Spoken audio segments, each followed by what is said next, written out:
sumasabi nga, sumasabi.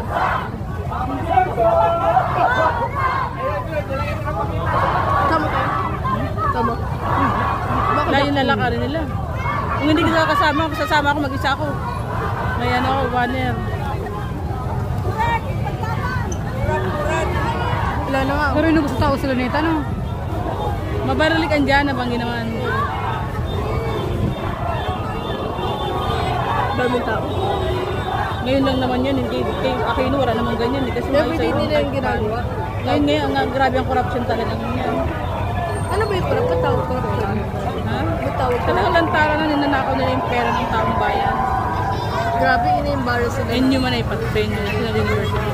Halos lahat ng university, meron. So yung mga tao ina-embarrass sila ba? Para malaman tumigil na sila. Pag hindi sila, lumay demon pa nga.